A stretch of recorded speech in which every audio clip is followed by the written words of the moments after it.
Hey guys, it's Vampire Mike from Sega CD Universe. We're going to try this again. I had an issue where my camera software, for some reason, had switched to a different setting and it wasn't recording my voice. So apologize for that if you were watching before and wondering what the hell was going on. So I just wanted to tell a brief story about one of the first concerts I ever went to. I've seen bands like Ghost, Godflesh was excellent. Typo Negative, Tomahawk, Faith No More. I know I've talked about these prior. Um, Godflesh was the most recent one with my buddy Eric from New Mexico. He came all the way up here and we went to see them together. It was great. One of the first bands that I'd ever seen was INXS. I love INXS. I was always a big fan. I sadly got into them after the lead singer Michael Hutchence had died, but I think he just had one of the most beautiful voices in regards to like a man singing. I thought he had a great voice. Sade is my favorite female singer. Her voice, oof. So anyway, that being said, my wife's birthday was months ago, and I had got her tickets for tonight to a concert. Dorian, the hurricane, is coming up, so it's raining on and off. So hopefully she has a good time. She's there now with her girlfriend, and she's really excited. So just kind of reminded me of this story. So when I was about 17 or 18, I had a girlfriend at the time. It's not my wife. It's someone I had broken up with kind of around that point. Um, and we went to see INXS. The way I got the tickets was I was part of the INXS street team where you would get these like little things to hand out and promote the band and when there was a show coming up, and they sent me a bunch of stuff. Well, I also entered a contest to win tickets. They had like different street team members for each area, and the closest one at the time to me concert wise was Jones Beach. So I entered the contest. I think I was the only INXS street team member probably, and I won. And I was just ecstatic. I mean, it's one of my favorite bands. I think they're awesome.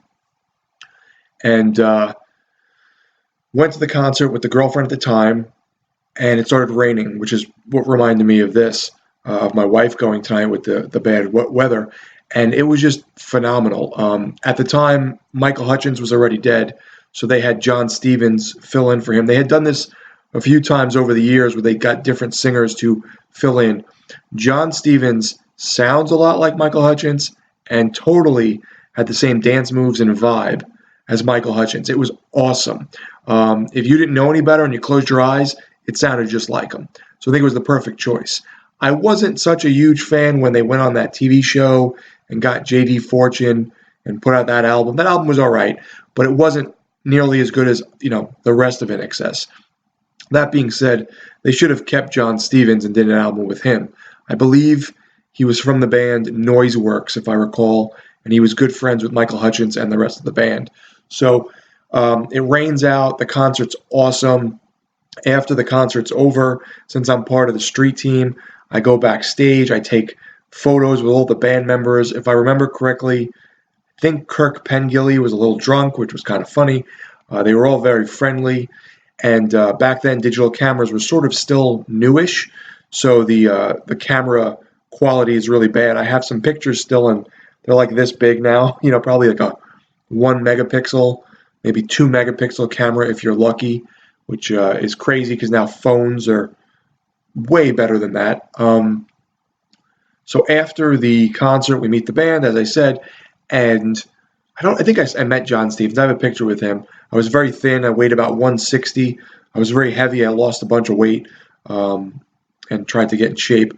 Now I'm at 210. I've bulked up a little bit, but I was very, very thin back then. So going back to see the pictures are kind of funny. Anyhow, we met this couple there who was doing some kind of, they were from Europe. They were doing some kind of DVD for INXS.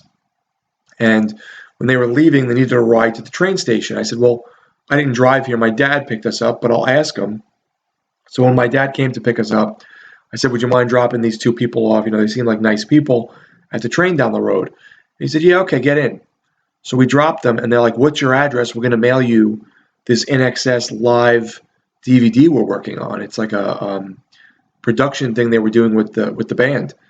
And lo and behold, they sent me this like unpressed, pre-production INXS live DVD. I don't know if it was the same as Live Baby Live, which came out a little after that on DVD. I want to say it was a little different, but I don't remember.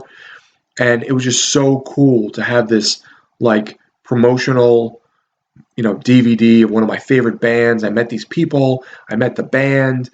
Got in for free. It was one of the best concerts I've ever been to. I'll always remember it. Uh, the rain just made it even better. It was sort of. I hadn't been to many concerts at the time. I would say I still haven't been to a ton of concerts. I'm not a huge concert guy because of the crowds. But it was at Jones Beach. It was raining, really, nice out, but like warm out, but raining. And just the vibe of the concert and the singing and everything was just perfect. It totally like struck that good emotional nerve when you're at a concert. So I just wanted to kind of tell this little story because, as I said, it reminded me of it. And I've always been a big fan of INXS. I've got autographs and I've got all their CDs and stuff. So if you don't know them, check them out. You'll probably know some of their stuff from the radio over the years. They were a pretty big pop band in late 80s, early 90s. So thanks, guys, for watching. It's Vampire Mike from Sega CD Universe with sound this time. Be good.